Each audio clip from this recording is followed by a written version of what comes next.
Me llamo don Manuel Robles. Tengo 76 años. Y jamás olvidaré aquel día en el que llegué a mi propia casa en un barrio tranquilo de Zaragoza y descubrí que mi nuera había cambiado todas las cocerraduras para instalar allí a sus padres como si fueran los dueños. Cuando intenté abrir con mis llaves no funcionaron. Toqué al timbre y fue don Julián, el padre de mi nuera Clara, quien me abrió la puerta con la naturalidad de quien se siente dueño. Don Manuel, Clara, nos dijo que usted ya no vivía aquí. Me soltó con bata y zapatillas puestas. Lo que él no sabía es que yo guardaba un as bajo la manga que transformaría esa falsa comodidad en la peor pesadilla legal de su vida. Era un jueves por la tarde de mayo de 2023. Yo venía del mercado central con las bolsas cargadas de frutas, verduras y pan recién hecho. Estaba cansado después de toda una vida de trabajo como carpintero, y lo único que quería era sentarme en mi sillón a descansar. Pero al llegar a la puerta de la casa que compré con mis propias manos, la llave no giró. Probé en la entrada trasera. Tampoco. En la puerta del garaje. Nada. Al principio pensé que me había equivocado de llaves, pero no era mi llavero de siempre el que me regaló mi difunta esposa Isabel por nuestro aniversario. Entonces comprendí que algo grave estaba ocurriendo. Volví a tocar el timbre y allí apareció Julián. «¿Qué hace usted aquí?», me preguntó con una sonrisa insolente. «¿Cómo que qué hago aquí? Esta es mi casa», le respondí con rabia contenida. «No, don Manuel». Clara nos explicó todo. Usted se fue a una residencia y nos pidió cuidar del inmueble. Ya trajimos nuestras cosas. En ese instante sentí cómo se me helaba la sangre. Mi nuera Clara, aprovechando que mi hijo Antonio estaba en un viaje de trabajo en Alemania durante 2 semanas, había ejecutado su plan: cambiar las cerraduras, meter a sus padres y dejarme en la calle. Pero lo que Clara no sabía, ni Julián ni nadie de esa familia que ocupaba mi casa, era que yo tenía todos los documentos en regla, escritura de propiedad, recibos y hasta un poder notarial reciente que me acreditaba como único dueño. Aquel día, de pie en la acera con las bolsas del mercado cortándome las manos, tomé la decisión que cambiaría el rumbo de todos. No iba a permitir semejante humillación. Y fue entonces cuando resolví acudir directamente al juzgado para poner fin a aquella farsa. Saqué el móvil del bolsillo y marqué el número que iniciaría la batalla legal más fulminante que mi familia había visto jamás. Escúchame hasta el final y dime qué habrías hecho tú en mi lugar.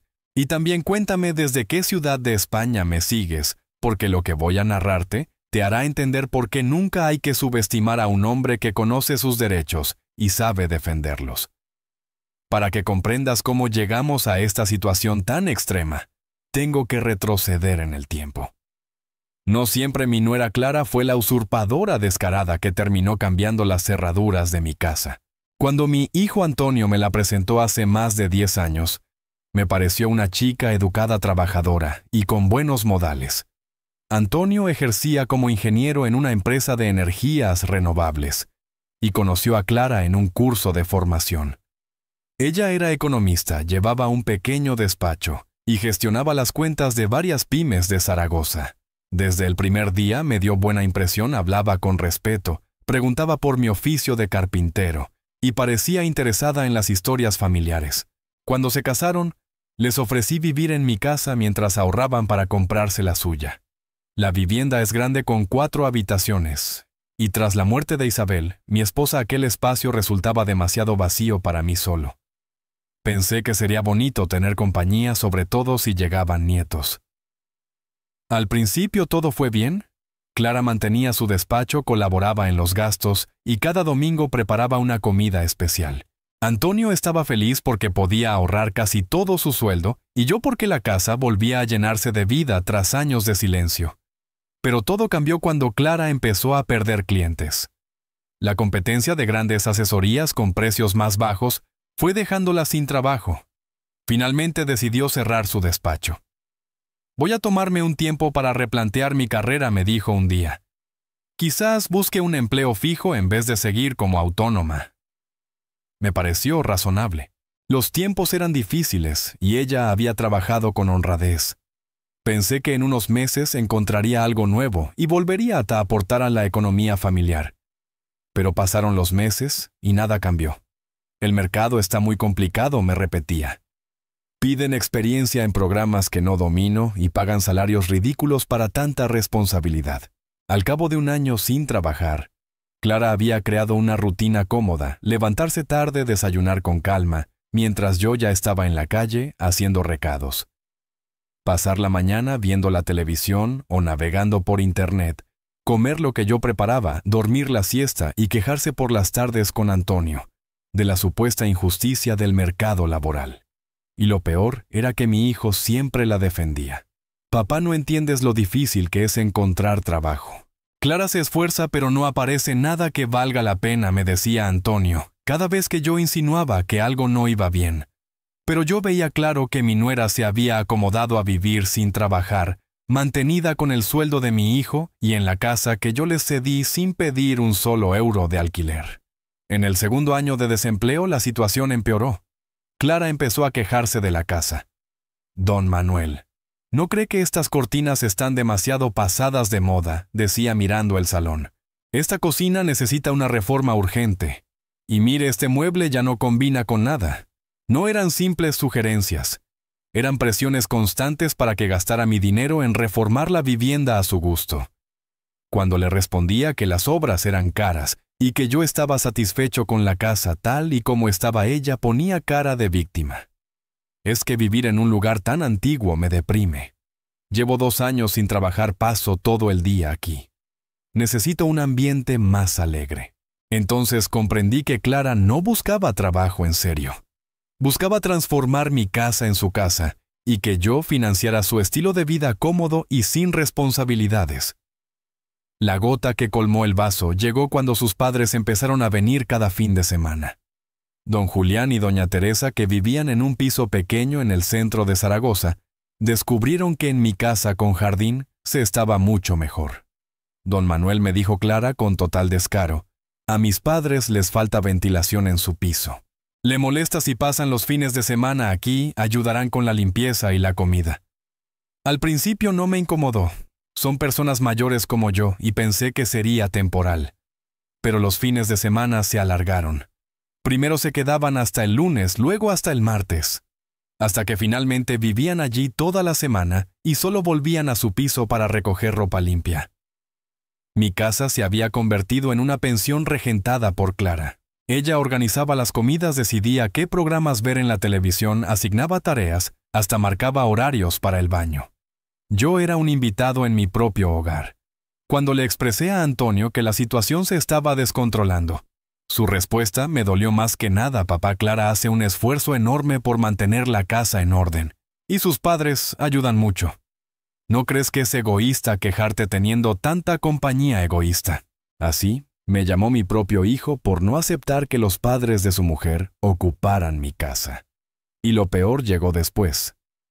Clara empezó a cambiar cosas sin consultarme. Sustituyó las cortinas del salón, cambió los muebles del comedor, y poco a poco fue borrando las huellas de Isabel, mi esposa, como si quisiera eliminar toda mi historia. Clara llegó incluso a instalar un televisor nuevo en el salón principal que siempre había sido mío. Don Manuel, estos cambios eran necesarios. La casa se veía muy apagada, me dijo con una seguridad que me desarmaba. Cada cambio lo justificaba como una mejora, pero lo que realmente hacía era borrar cada recuerdo de Isabel, mi esposa, y de los más de 30 años que habíamos vivido juntos en esa casa. Poco a poco, el hogar que construimos con amor se estaba transformando en un lugar donde yo apenas reconocía mi propia vida. El punto de quiebre llegó hace 3 meses cuando Antonio me anunció que debía viajar a Alemania por trabajo durante 2 semanas. Papá, es una gran oportunidad para mi carrera. La empresa me envía a supervisar unas instalaciones en Hamburgo. Le respondí que no había problema, que Clara y yo nos llevaríamos bien durante su ausencia. Pero lo que nunca imaginé fue el plan que ella tenía preparado. Apenas al segundo día de que Antonio partió, Clara me soltó una propuesta que me heló la sangre. Don Manuel, estuve hablando con mis padres y pensamos que lo mejor sería que usted considerara mudarse a una residencia. Nosotros nos quedaríamos cuidando de la casa. ¿Cómo?, le pregunté incrédulo. Sí, don Manuel. Usted ya es mayor para mantener una vivienda tan grande. En una residencia estaría mejor cuidado rodeado de personas de su edad y sin preocupaciones de tareas domésticas. Clara, esta es mi casa. He vivido aquí 30 años. No voy a ir a ninguna residencia. Ella insistió con un tono paternalista que me hirió más aún. No sea terco, es por su propio bien. Mi bien lo decido yo. No tú, le respondí con firmeza. Aquella misma noche, Clara hizo algo que reveló sus verdaderas intenciones. Llamó a sus padres para que vinieran de inmediato, alegando que yo estaba poniéndome difícil con la casa. Al día siguiente, don Julián y doña Teresa aparecieron con maletas como si vinieran a instalarse para siempre. Manuel me dijo. Julián, con voz condescendiente. Clara nos explicó la situación. Podemos ayudarte a encontrar una buena residencia donde estarás más cómodo. No necesito que nadie me busque nada. Estoy perfectamente en mi casa, contesté con rabia contenida. Pero Manuela, a nuestra edad no podemos con tantas responsabilidades. Es mejor estar en un sitio donde nos cuiden, añadió Teresa. Era increíble. No solo mi nuera pretendía echarme, sino que sus padres también intentaban convencerme de que renunciara a mi vida. En aquel instante comprendí que la usurpación estaba en marcha y que no tenía otra salida que preparar mi defensa. Los padres de Clara habían venido a convencerme de que dejara mi propia casa para quedarse ellos en mi lugar. Durante los días siguientes la presión fue constante. Clara me enseñaba folletos de residencias de mayores, mientras que don Julián y doña Teresa me contaban historias de conocidos que, según ellos, estaban felices en residencias modernas. Todos habían decidido que yo debía marcharme. Todos menos yo. Lo que no sabían es que yo tenía una ventaja: conocía perfectamente mis derechos. Después de más de 40 años trabajando en la construcción, había aprendido mucho sobre leyes de propiedad, contratos y procedimientos legales. El viernes por la tarde, una semana antes de que Antonio regresara de su viaje a Alemania, les dije a Clara y a sus padres que tenía que salir a hacer unos recados y que volvería tarde. «Tómese su tiempo, don Manuel», me contestó Clara con una sonrisa que ahora entiendo era de alivio. Pero mis recados no eran tales. Me dirigí al despacho de mi abogado de confianza, el doctor Serrano, que llevaba décadas ocupándose de mis asuntos legales. «Doctor, tengo una situación muy delicada en casa que necesita protección inmediata», le dije nada más entrar. Le expliqué todas las presiones para que me marchara, la ocupación progresiva de mis espacios por parte de los padres de Clara, las insinuaciones de que no podía mantener la vivienda. Don Manuel me respondió con seriedad: lo que describe podría constituir varios delitos: usurpación, coacciones e incluso tentativa de fraude. Debemos actuar rápido antes de que la situación empeore. Esa misma tarde firmamos varios documentos que me blindaban legalmente: una declaración jurada sobre la ocupación irregular de mi vivienda, un acta notarial que acreditaba que yo no había autorizado ningún cambio de cerraduras, y una solicitud preventiva de desalojo contra cualquier persona que ocupara la propiedad sin mi consentimiento. Si intentan cambiar las cerraduras mientras usted no está, se trataría de usurpación agravada, añadió el doctor Serrano. Es un delito grave. Lo único que tiene que hacer en ese caso es llamar inmediatamente al 091. No intente resolverlo por su cuenta. El sábado por la mañana, cuando regresé tras pasar la noche en un hotel para evitar más presiones, encontré un sobre bajo la puerta. Era una carta firmada por Clara y sus padres. Don Manuel decía, después de mucha reflexión: «Hemos decidido que lo mejor es que acepte nuestra propuesta y se traslade a una residencia. Nosotros nos encargaremos de todos los trámites y gastos. La casa quedará en buenas manos hasta que Antonio regrese». Era una declaración de guerra disfrazada de cortesía. Me estaban informando de que la decisión ya estaba tomada por ellos. La noche del domingo, tras soportar un día entero en el que me trataron como si todo estuviera decidido, resolví que había llegado el momento de ejecutar mi plan de defensa. Clara, le dije con calma: «Mañana lunes saldré temprano para ocuparme de unos trámites relacionados con la residencia. Estaré fuera todo el día. Lo que no imaginaba era que ese lunes se convertiría en el día más decisivo de toda esta historia. Por supuesto, todo había sido una mentira. Mi plan era salir temprano, fingir que me iba a la residencia y quedarme cerca para vigilar lo que hacían en mi ausencia. «Perfecto, don Manuel», respondió Clara con una sonrisa triunfante. «Así aprovecharemos para organizar algunas cosas en la casa». El lunes, a las 8 de la mañana, salí con una pequeña maleta como si de verdad me marchara. Pero en lugar de irme, me senté en la cafetería de la esquina desde donde se veía perfectamente la entrada de mi casa. A las 10 apareció un cerrajero. Clara lo recibió en la puerta, conversaron unos minutos y enseguida comenzó a trabajar en todas las cerraduras, la puerta principal, la trasera y hasta la del garaje. 2 horas más tarde llegó un camión de mudanzas. Don Julián y doña Teresa bajaron muebles, electrodomésticos y cajas de ropa como si se tratara de una mudanza definitiva. A las 2 de la tarde vi cómo Clara entregaba un nuevo juego de llaves a su padre. Don Julián probó cada cerradura con la calma de un propietario satisfecho que revisa su dominio. En una sola mañana, habían ejecutado el plan completo: cambio de cerraduras, instalación de sus padres y entrega formal de las llaves. Mi casa ya no era mi casa. A las 3 me acerqué a comprobar lo que ya sabía. Mis llaves no abrían ninguna puerta. Toqué el timbre y don Julián me atendió con la mayor tranquilidad del mundo, como si lo suyo fuera lo más natural. Fue entonces cuando saqué el teléfono y marqué el número que lo cambiaría todo. 091, Policía Nacional. ¿En qué podemos ayudarle? Buenas tardes, me llamo Manuel Robles y quiero denunciar una usurpación en curso. Soy el propietario legal de la vivienda y no puedo entrar porque han cambiado las cerraduras sin mi autorización. Señor, ¿puede indicarnos la dirección exacta? Estamos enviando una patrulla de inmediato. Ya estoy en la puerta. Los ocupantes están dentro. En apenas 10 minutos llegaron 2 patrullas con 4 agentes uniformados, 2 de ellos con galones de mando. La situación se volvió muy seria, muy rápido. ¿Es usted don Manuel Robles el denunciante?, me preguntó el sargento. Sí, agente. Esta es mi casa desde hace 30 años, y estas personas han cambiado las cerraduras para impedirme entrar. El sargento, un hombre de unos 45 años, me pidió la documentación. Saqué la carpeta que había preparado con mi abogado: escrituras de propiedad, DNI, facturas, de servicios, declaración jurada y acta notarial sobre las cerraduras. Tras revisarlo todo, el sargento asintió con firmeza. La documentación está en regla. Este señor es el legítimo propietario. Vamos a proceder al desalojo inmediato de los ocupantes ilegales. El sargento se dirigió a la puerta y llamó con autoridad. Don Julián apareció con la misma tranquilidad de siempre, hasta que vio los uniformes. Buenas tardes. Soy el sargento Rodríguez de la Policía Nacional.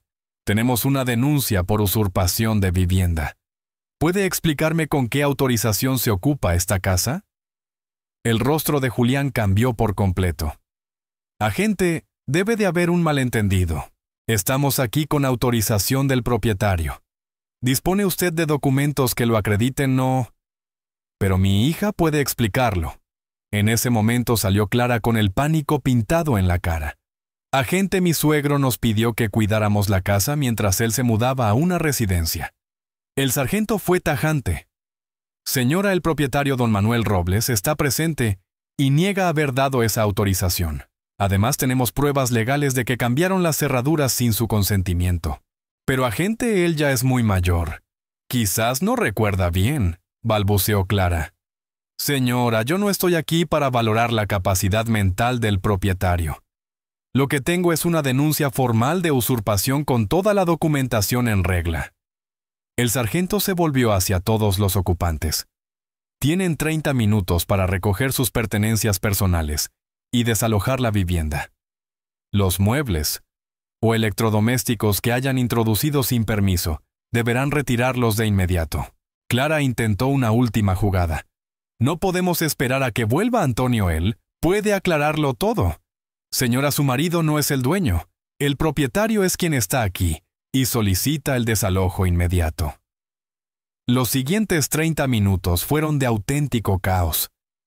Clara lloraba mientras metía ropa en bolsas y sus padres cargaban muebles aturdidos y temerosos. Incluso tuvieron que llamar a otro camión de mudanzas para retirar todo lo que habían traído esa misma mañana. Yo permanecí en la acera junto al sargento observando cómo se desmoronaba en pocas horas el plan que habían ejecutado con tanta seguridad. Don Manuel, me dijo el sargento, ¿desea presentar cargos penales además del desalojo, sí, agente?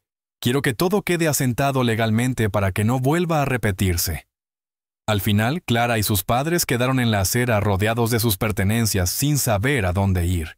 El cerrajero regresó esta vez pagado por orden policial con el dinero que se le descontó a Clara y restituyó las cerraduras originales. Antes de que se marcharan, me acerqué a Clara. Espero que esta experiencia te haya enseñado que no se puede usurpar una casa creyendo que no habrá consecuencias.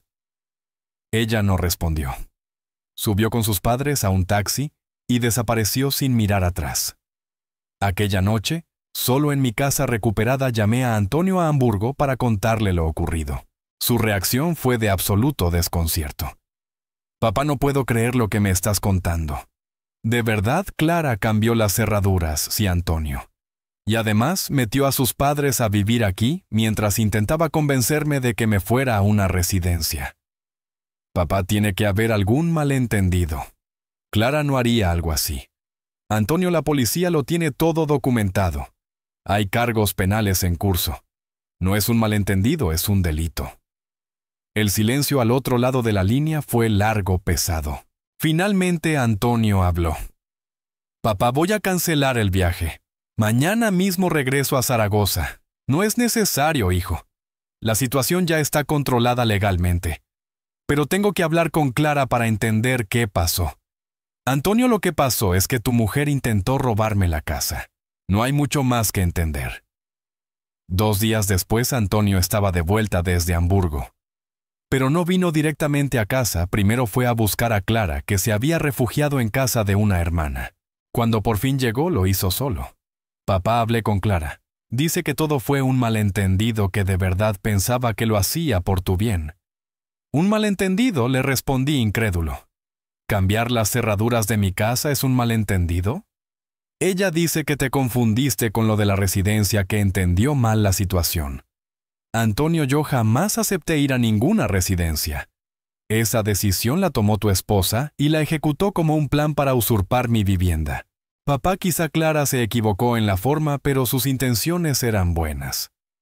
Fue entonces cuando comprendí que Antonio intentaba justificar lo injustificable. Su lealtad estaba con su mujer, no con la verdad. Antonio, le dije mirándole fijo, quiero que entiendas algo muy claro. Clara ya no es bienvenida en esta casa. Después de lo que hizo, no puede volver a vivir aquí. Pero papá, ¿dónde vamos a vivir? Llevamos años sin pagar alquiler porque vivíamos contigo. Ese es un problema que tendrás que resolver con tu esposa, no conmigo. Papá, no puede ser tan duro. Clara está muy arrepentida. El arrepentimiento vino después de que la pillara la policía en pleno delito.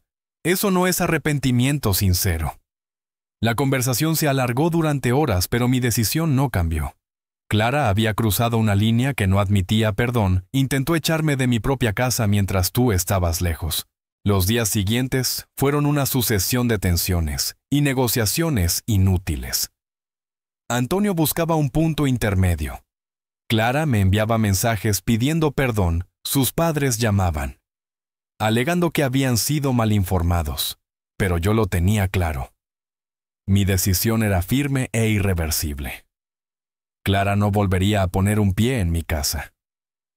3 semanas después del incidente, Antonio y ella alquilaron un piso pequeño en las afueras de Zaragoza. La mudanza fue triste para mí porque no solo se llevaba sus cosas, sino también una parte de nuestra relación como padre e hijo. Papá me dijo el día que se marchó, espero que algún día puedas perdonar a Clara. Se equivocó, pero no es mala persona. Antonio, lo que hizo tu mujer no fue un error. Fue un plan calculado para arrebatarme esta casa. Los errores son involuntarios. Durante los meses siguientes, nuestra relación se enfrió. Antonio venía a verme una vez por semana, siempre con gesto incómodo, siempre pidiéndome que reconsiderara mi postura con respecto a Clara. Pero yo ya había aprendido algo fundamental. No todos los conflictos familiares se resuelven con perdón y olvido. Hay actos tan graves que exigen consecuencias permanentes. El proceso legal siguió su curso. Clara fue imputada por usurpación agravada y coacciones. Sus padres fueron citados como testigos. Todo quedó documentado para que en el futuro nadie pudiera intentar lo mismo. 6 meses más tarde recibí una carta de Clara. Don Manuel escribía: «Reconozco que me equivoqué gravemente con la casa. Fue una decisión impulsiva que tomé, pensando en su bienestar, pero entiendo que no tenía derecho a decidir por usted». La carta estaba bien redactada, seguramente con ayuda de un abogado. Pero llegó demasiado tarde y con motivaciones sospechosas. 1 año después del incidente, las cosas se habían estabilizado en una nueva normalidad. Antonio me visitaba con regularidad, pero nunca con Clara. Hablábamos de trabajo, de fútbol, de cualquier tema, excepto de reconciliación. Ella había encontrado empleo en una asesoría contable y vivían en el piso de alquiler, ajustándose económicamente tras años de haber disfrutado de la comodidad gratuita en mi casa. Papá me dijo Antonio un día: «¿No crees que Clara ya ha pagado suficiente por su error?» No fue un error, hijo. Fue un delito, y los delitos tienen consecuencias. 2 años después, Antonio vino con otra noticia, esta vez con mezcla de alegría y ansiedad. «Papá, vas a ser abuelo. ¿No crees que este bebé merece una familia unida?» Era el chantaje emocional que había anticipado. «Antonio, ese bebé tendrá una familia unida, tú, Clara y yo como abuelo presente. Pero lo que nunca tendrá es a su madre viviendo en esta casa después de haber intentado robármela». «Pero papá, ¿no crees que el niño merece conocer la casa donde creció su padre? La conocerá, hijo. Vendrá a visitarme aquí. Pero Clara jamás será bienvenida de nuevo en este hogar». Cuando nació mi nieta sentí una alegría inmensa mezclada con tristeza por la situación familiar. Era preciosa, sana, perfecta.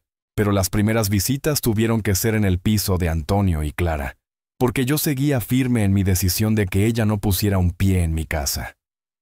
Papá me dijo: «Antonio, cuando la niña cumplió 3 meses, ¿no quieres que tu nieta crezca en la casa donde me criaste a mí? Antonio, quiero lo mejor para mi nieta.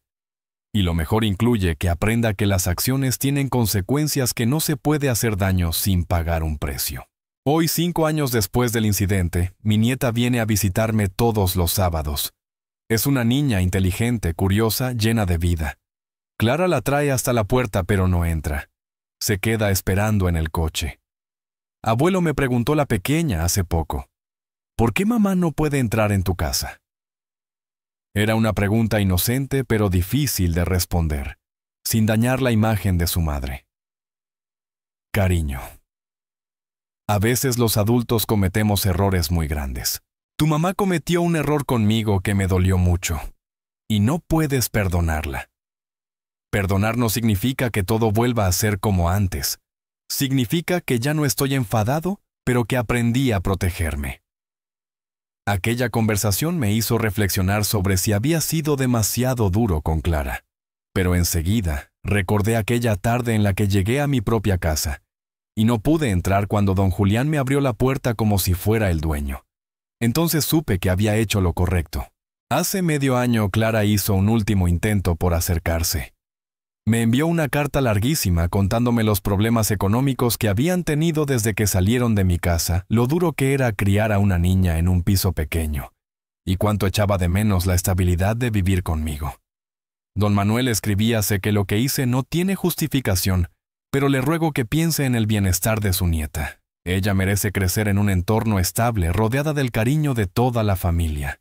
Era su último recurso usar a mi nieta como argumento emocional para que cediera. Pero yo ya había aprendido que ceder ante el chantaje solo abre la puerta a más chantajes. Le respondí con una carta breve. «Clara, lo que mi nieta merece es crecer en una familia que respete las normas de convivencia, que entienda que los actos tienen consecuencias y que no utilice a los niños como herramientas de manipulación emocional». Según me dijo Antonio, esa respuesta la destrozó. Papá, Clara lloró durante días después de recibir tu carta. De verdad pensé que tras tantos años reconsiderarías tu decisión. Antonio, ¿de verdad crees que lo que hizo tu esposa se puede olvidar? No, olvidar, pero quizás perdonar. La perdoné hace tiempo. Pero perdonar no significa volver a confiar. Esa diferencia entre perdón y confianza era algo que Antonio no lograba comprender. Había aprendido que se puede perdonar sin devolver los privilegios perdidos. El año pasado, para el cumpleaños de mi nieta, organizaron una fiesta en su piso. Era un espacio reducido para tanta gente, pero Clara se esforzó en que todo saliera bonito, decoraciones de colores, una tarta casera y juegos para los niños. Durante la celebración, mientras yo observaba a mi nieta feliz rodeada de amigos, Clara se me acercó. Don Manuel, ¿no cree que sería bonito celebrar el próximo cumpleaños en su casa? Allí hay más espacio, un jardín donde los niños podrían jugar. Clara le respondí con calma. Mi nieta puede disfrutar de mi casa cuando viene conmigo, pero no voy a organizar eventos donde usted actúe de anfitriona. Pero don Manuel, solo una vez por la niña. Precisamente por ella es mejor que aprenda que no se puede dañar a alguien y luego fingir que no pasó nada. La fiesta continuó, pero la tensión de esa conversación era evidente. Algunos invitados percibieron que había un problema familiar, aunque no entendieran del todo qué ocurría. Al despedirme, mi nieta se me acercó y me preguntó, «Abuelo, ¿no sería más bonito hacer las fiestas en tu casa grande?» Era de nuevo un intento de chantaje emocional, aunque esta vez con la inocencia de una criatura. «Cariño, puedes disfrutar de mi casa todos los sábados cuando vienes a verme. Pero las fiestas las organizan tus padres en su hogar. Pero mamá dice que tu casa también era la suya antes». Entonces comprendí que Clara estaba llenándole la cabeza con su versión de los hechos. Mi vida tu mamá vivió en mi casa porque yo se lo permití. Pero después hizo cosas que me dolieron mucho y decidí que no podía seguir allí. ¿Qué cosas de adultos que entenderás cuando seas mayor? Esa conversación me preocupó. Clara estaba utilizando a mi nieta como instrumento para presionarme, haciéndome quedar como el abuelo malo que no perdona. El sábado siguiente, cuando la niña vino, se lo pregunté directamente. «Cariño, mamá te pidió que me hablaras de las fiestas en casa». Ella bajó la mirada y lo entendí todo. «Escucha, no tienes que pedirme cosas por tu mamá. Cuando vienes aquí es tu tiempo conmigo. No traigas los problemas de los adultos». Después hablé seriamente con Antonio. «Hijo, Clara está usando a tu hija para manipularme. Eso no es bueno para nadie, y mucho menos para la niña». «Papá, no exageres. Clara solo quiere que estemos unidos como familia». «Antonio, utilizar a un niño para presionar a un adulto es manipulación y daña el desarrollo emocional de tu hija». La situación se complicó aún más cuando mi nieta empezó el colegio. Y Clara decidió poner mi dirección como contacto de emergencia. Un día me llamaron de la escuela porque la niña tenía fiebre y no localizaban a los padres. Cuando llegué al colegio, la directora me recibió con gesto serio. «Señor Robles, hemos visto que figura como abuelo y contacto de emergencia viviendo en la misma casa que los padres. Sin embargo, no hemos podido localizar a la madre en el teléfono de su domicilio». «Directora», le expliqué, «yo no vivo con los padres de la niña. Vivo solo. Ellos residen en otro piso, pero aquí aparece la misma dirección para todos». Fue entonces cuando comprendí que Clara había puesto datos falsos en la matrícula, fingiendo que seguíamos viviendo juntos bajo el mismo techo. Era otra mentira, otra manipulación para simular la apariencia de una familia unida. Tuve que volver con mis documentos para corregir la información. «Mi nuera ha puesto datos incorrectos», aclaré. «Yo vivo en una dirección, ellos en otra. En caso de emergencia deben llamar primero a los padres». La directora, desconcertada, me preguntó: «Señor, ¿hay algún problema familiar que debamos conocer para el bienestar de la niña?»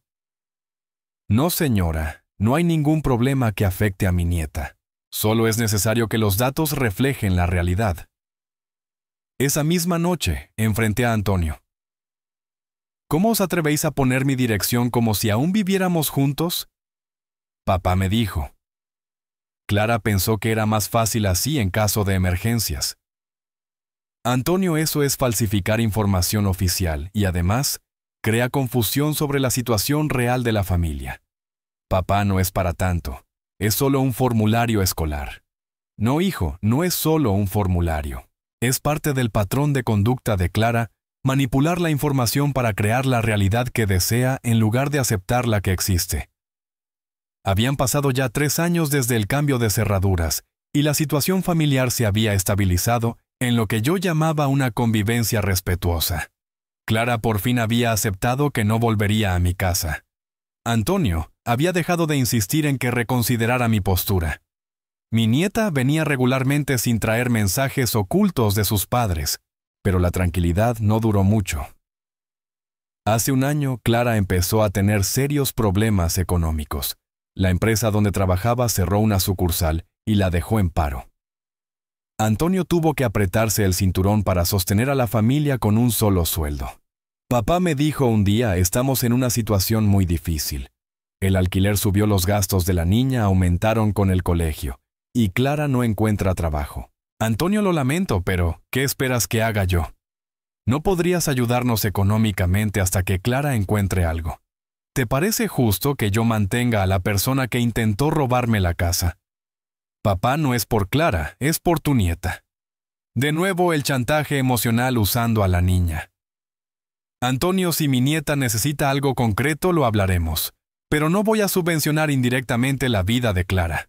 Papá, solo hasta que consiga trabajo. Unos meses nada más. No, Antonio. Clara tendrá que resolver su situación laboral como lo hacen todos los adultos responsables. Le dije con firmeza. La presión económica intensificó los intentos de acercamiento. Clara empezó a enviarme tarjetas en cada fecha especial, mi cumpleaños, el Día del Padre, la Navidad. Cada tarjeta venía acompañada de frases sobre la importancia de la familia unida y el perdón cristiano. También comenzó a mandarme pequeños regalos a través de mi nieta. Abuelo, mamá te envió esta planta para el jardín. Abuelo, mamá hizo este dulce para ti. Eran intentos claros de establecer un vínculo que justificara futuras peticiones de ayuda. Yo aceptaba los obsequios para no herir a mi nieta, pero al final de cada visita se los devolvía discretamente. Cariño, dile a tu madre que agradezco el detalle, pero que no necesito regalos. La situación alcanzó un límite un sábado. Yo estaba con mi nieta cuando Clara apareció en la puerta. Don Manuel, vengo a recoger a la niña. Era una mentira evidente. Siempre se la llevaban los domingos por la tarde. Clara, son las 2 del sábado. Ella se queda hasta mañana como siempre. Ha surgido algo y la necesito en casa. ¿Qué ha surgido? Es personal, don Manuel. Mi nieta estaba confundida con el cambio de rutina. Mamá, quiero quedarme con el abuelo como siempre. No, cariño, hoy nos vamos antes. Tras marcharse, llamé a Antonio. Hijo, Clara vino a recoger a la niña 3 horas antes de lo habitual. ¿Ha pasado algo? Nada especial, papá. Quizás quería hacer algo con ella. Antonio, no me mientas. Clara inventó una excusa. ¿Qué estaba planeando? Después de insistirle, me confesó la verdad. Papá, Clara pensó que si venía durante la visita podríais hablar y resolver las cosas. ¿Resolver qué? No hay nada que resolver. Papá, la situación económica es muy complicada. Clara creyó que si os veíais cara a cara. Entonces comprendí que todo había sido una emboscada emocional. Habían usado la visita de mi nieta como excusa para forzar una conversación que yo ya había dejado claro que no deseaba. Antonio, esto no puede repetirse. Las visitas de mi nieta son sagradas. Clara no puede utilizarlas para sus agendas personales. Papá solo quería hablar contigo. Si quiere hablar conmigo, que me llame y pida una cita, pero que no involucre a la niña en sus maniobras. El sábado siguiente mi nieta vino sola, pero con un recado. Abuelo, mamá dice que si puedes llamarla porque necesita hablar de algo importante. Cariño, le respondí. Tú no tienes que traer mensajes de tu madre. Cuando estás aquí es tu tiempo conmigo. Cuando estás aquí conmigo es nuestro tiempo juntos, le repetí a mi nieta. Todo lo que tu madre tenga que decir puede esperar a que vuelvas a casa. Aquel día noté a la niña tensa como si llevara sobre sus pequeños hombros la responsabilidad de convencerme de algo. Era injusto que con apenas 7 años tuviera que cargar con problemas de adultos. Al final de la visita, cuando la acompañaba al coche donde Clara la esperaba, mi nuera bajó la ventanilla. «Don Manuel, ¿podemos hablar un momento, Clara? Si tienes algo que decirme, llámame por teléfono. Solo serán 5 minutos. Es sobre el futuro de la niña». Ese argumento supe que no podía ignorarlo. 5 minutos acepté, pero que la niña se quede en el coche. Don Manuel comenzó. «Clara, sé que tiene motivos para estar enfadado conmigo, pero nuestra situación económica es muy difícil. Hemos tenido que cambiar a la niña a un colegio público porque ya no podemos pagar el privado». «Lo lamento», contesté, «pero no veo qué tiene eso que ver conmigo. Usted siempre dijo que quería lo mejor para su nieta. En su casa podría tener mejores condiciones de vida». Ahí estaba la propuesta final. No se trataba ya de que Clara volviera a vivir en mi casa, sino de que la niña se quedara conmigo para tener una vida mejor. «Me estás pidiendo que me haga cargo de tu hija porque tú no puedes mantenerla». «No es que no pueda, don Manuel. Es que usted puede darle cosas que nosotros ahora no podemos: una casa grande, jardín, colegio privado, clases de inglés, vacaciones». Era una propuesta absurda disfrazada de sacrificio maternal. Clara pretendía que yo criara a mi nieta mientras ella se liberaba de responsabilidades económicas. «Clara, tu hija no necesita una casa grande ni un colegio privado. Necesita padres responsables que trabajen para sacarla adelante. Lo que tienes que hacer es conseguir un empleo, no buscar a otros que asuman tus obligaciones. Pero, don Manuel, usted tiene recursos que nosotros no tenemos. Los tengo porque trabajé más de 40 años para conseguirlos. Tú también tienes que trabajar». Entonces no le importa el bienestar de su nieta. Al contrario, me importa mucho. Por eso no voy a enseñarle que cuando hay problemas económicos, la solución es buscar que otros los resuelvan. Aquella conversación marcó el final de cualquier posibilidad de acercamiento con Clara. Me dejó claro que nunca me vería como a una persona digna de respeto, sino como a un cajero automático familiar. 6 meses después, Clara encontró trabajo en otra asesoría contable. Poco a poco su situación económica mejoró. Las llamadas desesperadas pidiendo ayuda terminaron, y yo confirmé que mi firmeza había sido necesaria para proteger mi dignidad y sobre todo para enseñarle a mi nieta que los límites existen. Los intentos de manipulación emocional fueron espaciándose. Mi nieta seguía viniendo cada sábado, pero ya no traía mensajes ni regalos de parte de su madre. La relación se había estabilizado en lo que siempre debió ser una niña, compartiendo tiempo con su abuelo, sin agendas ocultas de por medio. Hoy, 5 años después del incidente de las cerraduras, puedo decir con certeza que tomé la decisión correcta. No fue fácil mantenerme firme frente a tantas presiones, pero era necesario establecer límites claros. Mi relación con Antonio ya no es la misma que antes, pero es honesta. Hemos dejado de fingir que no ocurrió nada grave. Hablamos de trabajo de su hija, de planes familiares, pero siempre con la conciencia de que hay heridas que no pueden borrarse. Con mi nieta, en cambio, tengo un vínculo hermoso y genuino. Ha aprendido a valorar nuestro tiempo juntos, sin la presión de los conflictos de los adultos. Es una niña feliz despierta, que entiende que las familias pueden funcionar de maneras distintas siempre que haya respeto. Me arrepiento de haber llamado a la policía aquella tarde, no menos, ni un segundo. Fue la decisión más acertada de mi vida. Recuperé el control de mi hogar y confirmé que nunca es tarde para defenderse. Clara aprendió la lección. Si eso la convirtió en mejor persona o solo en alguien más cauta con sus maniobras, no me corresponde a mí evaluarlo. Lo que sí sé es que conmigo las manipulaciones dejaron de funcionar. La enseñanza más importante que me dejó todo aquello es que los límites familiares no son opcionales. Cuando alguien los cruza de manera seria, hay que establecer consecuencias claras y mantenerlas por mucha presión emocional que llegue después. Fue duro mantener a Clara fuera de mi casa durante 5 años. Sí, sobre todo cuando intentaron usar a mi nieta como argumento emocional. Pero era necesario para preservar mi dignidad y mi hogar. Se rompió la familia tras el conflicto. No, no se rompió. Se redefinió. Ahora funciona con reglas claras, con límites respetados y con relaciones basadas en el respeto mutuo, en lugar de la explotación. Y tú que me has escuchado hasta el final de esta larga y compleja historia, espero que entiendas que defenderse no es romper la familia, sino protegerla de lo que la daña. Si alguna vez vives una situación donde alguien intenta apropiarse de lo que es tuyo, sea familia, o no recuerda mi experiencia, la ley está de tu lado si tienes la razón. Los documentos legales valen más que las lágrimas de cocodrilo. Y los límites firmes protegen mucho mejor que la tolerancia infinita. Dime, ¿qué opinas de mi decisión de llamar a la policía? ¿Habrías hecho lo mismo en mi lugar?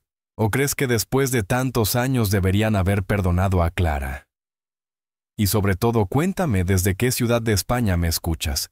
Porque al final lo que de verdad importa no es mantener la paz a cualquier precio, sino mantener la justicia familiar al precio justo. Y ese precio a veces incluye tomar decisiones difíciles que duelen, pero curan. Mi casa sigue siendo mi casa. Mis llaves siguen funcionando en mis cerraduras. Mi hogar continúa siendo mi refugio. Y lo más importante, mi dignidad sigue intacta después de haber demostrado que nadie, ni siquiera la familia, puede pisotear los derechos de una persona honesta. La historia termina como empezó, con un hombre en su propia casa.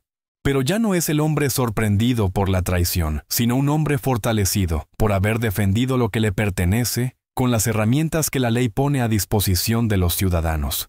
Hoy, con 76 años, sigo siendo el propietario legal de mi vivienda en Zaragoza, un abuelo presente pero no manipulable, alguien que aprendió que las emociones no deben nublar la justicia. Y sobre todo, un ejemplo de que nunca es tarde para levantar la voz y pedir ayuda cuando la familia se convierte en un problema legal.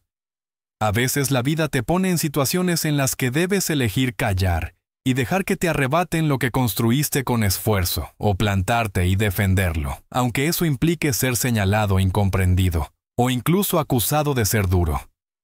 Yo elegí lo segundo, y no me arrepiento. Perdí algo por el camino. Sí, la confianza en Clara y la inocencia de pensar que los lazos de sangre garantizan respeto. Pero también gané algo invaluable, la certeza de que mis límites son claros y que mi nieta crece viéndome como un ejemplo de firmeza y dignidad. El tiempo ha suavizado las tensiones. Antonio ya no me insiste con la reconciliación imposible. Clara encontró de nuevo un trabajo y aprendió a la fuerza que conmigo las manipulaciones no funcionan. Mi nieta disfruta de mis sábados, de los paseos por el parque, de los cuentos que le leo y de las meriendas que preparamos juntos, y eso basta. Quizá para algunos fui demasiado estricto, pero yo sé que de no haber actuado, habría perdido no solo mi casa, sino también mi paz interior. Mi mensaje para quien escuche mi historia es claro. Defenderse no es romper la familia, es salvarla de la injusticia interna. La ley está para protegernos a todos, incluso dentro de nuestras propias paredes. Y si alguna vez sientes que tus derechos son vulnerados por aquellos que deberían respetarte más, recuerda mis palabras: los documentos valen más que las excusas. Los límites pesan más que los llantos, y la dignidad no tiene precio.